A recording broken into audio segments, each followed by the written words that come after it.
Hi everyone, it's me, Arden Lee. I wanted to come on and make a quick talk about some of my reflections on the twin flame path, given where I'm at right now, given that this has been an ongoing initiation that has been incredibly transformative, and where I'm at in the process of the hypersigil and the changes that I see reflected in my reality, and especially on my inner state. As you may know, as I've talked about in some of the other videos, I chose to hypersigilize the twin flame path, right? I chose to do the initiation by making an album that would be the narrative, the story, that each song would take me a step closer on the path. I've described this before, but essentially, as soon as I had the idea, I knew it would be an 11-track album. Track 1 and track 11 would be the same song, except track 11 would be the same song as a duet, and track 10 would be like the goalpost of Sacred Union, right? That it would be a cover of Belinda Carlisle's Heaven is a Place on Earth. And I've been working on this album for years now. I keep saying I'm almost wrapped up, and I am. This summer, I tracked the vocal for track 10 right? That was the goalpost. And where I'm at now in the process is that everything, tracks 1 through 10, are now being mixed because I need to confirm a duettist for track 11. So I want everything else on the album to be finished. Then I can find a duettist and wrap up that track 11 bonus track. So I wanted to share a little bit about my reflections of the changes and developments that I've seen, given that this is an ongoing work of magic and that I've crossed this rather important milestone. And it has been wild, let me tell you. There, almost immediately, as soon as I laid down that track 10 vocal, almost immediately there was a huge shift in my reality. Things that I thought were impossible, or at least highly unlikely, all of a sudden materializing. Things that other people in my life who are close to me and who even believe in my magic said were highly unlikely, materialized into being, to the surprise of myself and everyone around who witnessed. And to the point where it's actually going to be necessary for me to recontextualize everything that I thought I knew about the twin flame path. Not that it's, not that what I laid out before was inaccurate, but rather that it's there's bigger context around it now. It's like Buddhism, right? If you're familiar with Buddhism and you're familiar with the turnings of Buddhism, right? There's this idea that Buddhism started as a set of beliefs. And then there were teachers who came along every several centuries or so and basically recontextualized those teachings into greater and greater frameworks, so that they're not negated, but rather they are transcended and included, right? That the picture just gets bigger and bigger. So that's about where I'm at right now with my my thoughts on the twin flame path. And I wanted to share some of my reflections about what I am noticing in myself, having reached this goalpost of the hypersigil, and having had circumstances come about that have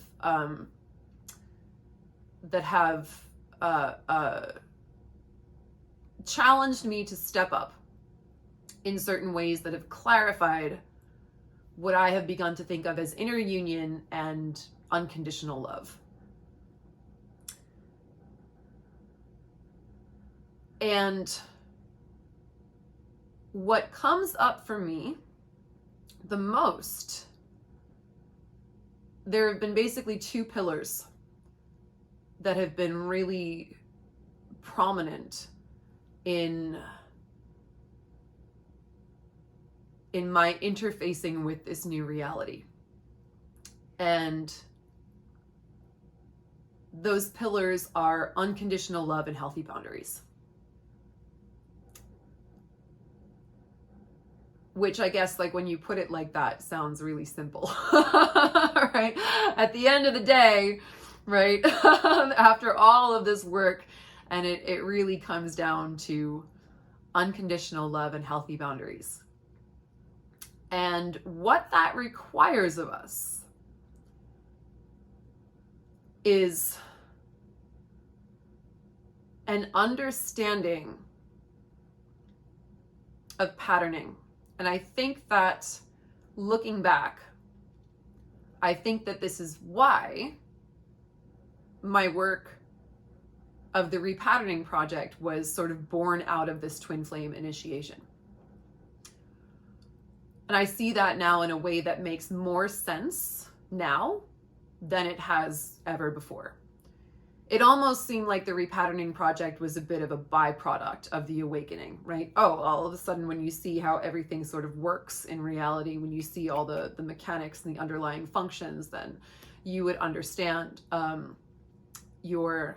the ways that we are programmed when we come into this world to take on unconscious beliefs, mindsets, internal algorithms through our experiences, right? We interface with the world, and our unconscious mind, our body, learns what to expect from a response, right? And given our own individual upbringings and the conditioning we receive, those responses vary for each person, right? But we each learn those different strategies, and then we go through life with that unconscious patterning until we make it conscious. And we make it conscious, and then we can choose. We can decide, does this work for me or does this not, right?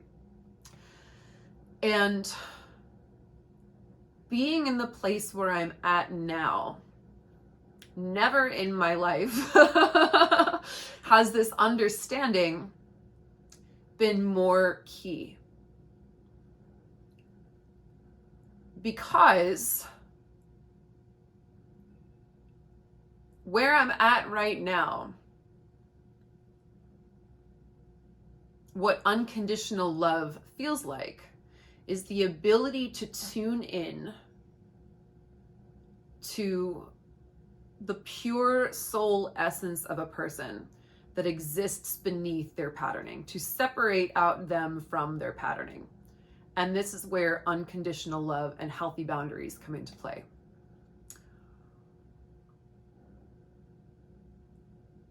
Because unconditional love is about loving the pure essence of that person. That is not their conditioning, that is not their programming, that is not their patterning. Because we are not our patterning, right? I hope we know that by now at this stage in the game. We can change our patterning. We can repattern. FYI, I start the next round of the repatterning project on January 22nd. So just a quick heads up, if you're watching and you're interested in learning how to do this, there is a round coming up. So definitely reach out to me if that is your thing. It certainly has been useful for me, I'll say that much. So unconditional love is that understanding, right?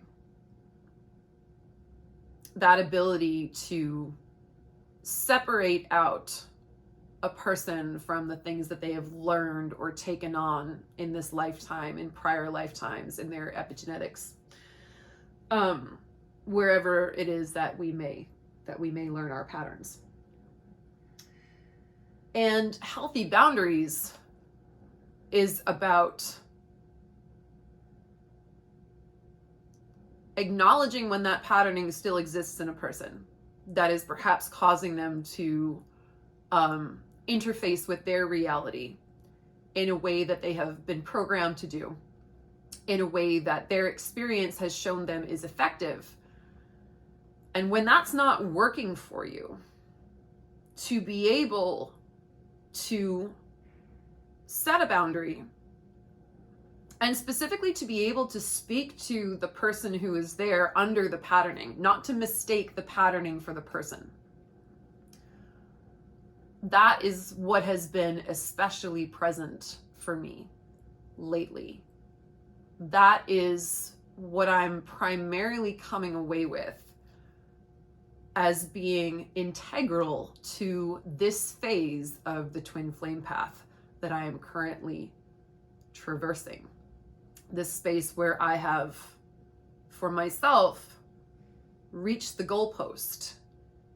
And now I am working on integrating and bringing all of that together, right? Tracks 1 through 10, everything being polished and refined and integrated until I can confirm a duetist and make that bonus track of track 11, which is really, actually, it's funny, it's quite a metaphor when I didn't even really think about that before I came on to make this video. But I guess that is kind of also where I'm at, integrating and refining everything that I've learned in order to set the stage for that external manifestation. Whew, what a process it has been. And it's so funny that all of this is coagulating. And at the end of the day, this inner union that I feel like I'm experiencing, this clarity, this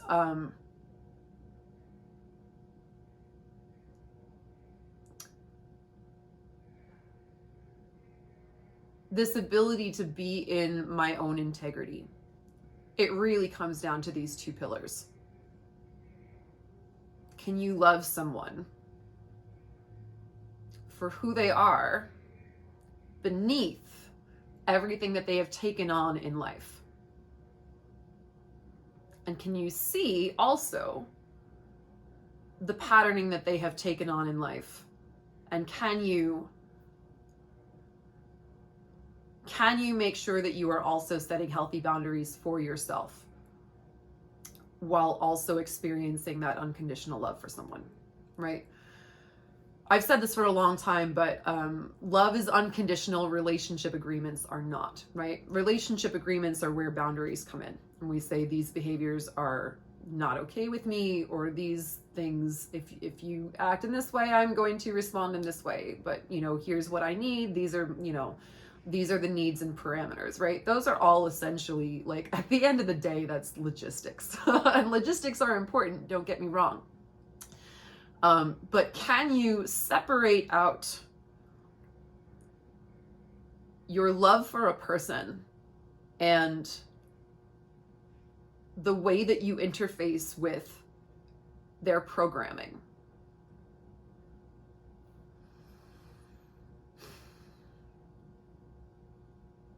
And how do you tell that, right? How do you tell that? But for me, having taught the repatterning project for, like, it'll be this coming year in 2023, it'll be like 5 years since I've developed it. And I do, man, like, I see little green matrix numbers a lot. I see where things come from. I see where they originated. I see where the strategies formed. And I see a lot of the times what a person is attempting to do, where that's coming from, even if they are using a less than optimal strategy to go about that. So, yeah. So that's where I'm at right now. And the clarity feels good. And the work feels good, and my nervous system is shot to hell. No, I'm kidding. Well, my nervous system is taking is taking some high voltage hits, let's say, but I trained for this, so no, I have faith in the process. I'm doing pretty good. Yeah, it's certainly intense though, for sure. But when is it not, right? This is what we do. So, yeah. So at the end of the day, inner union, if that's where I'm at right now, and this is my experience, this is my interpretation of the events that are happening to me, but it really does come down to those two pillars. unconditional love for a person and healthy boundaries to make sure that we are not conflating our love for them with passivity and permissiveness regarding the strategies that they're using, if those strategies are not compatible with our own needs. Working out letting the logistics be the logistics, and letting that strong unconditional love serve as the basis for the connection. Connecting to a person from that essence of deep soul level love for them. So yeah, so I guess that's the challenge. I guess at the end of the day, that's probably it. And again, that's just my experience. So take what's useful, leave what's not. But I'll be sure to keep everyone updated. And thank you for listening. And definitely looking forward to getting this album wrapped up and seeing what else unfolds. Thank you guys. I'll see you next time.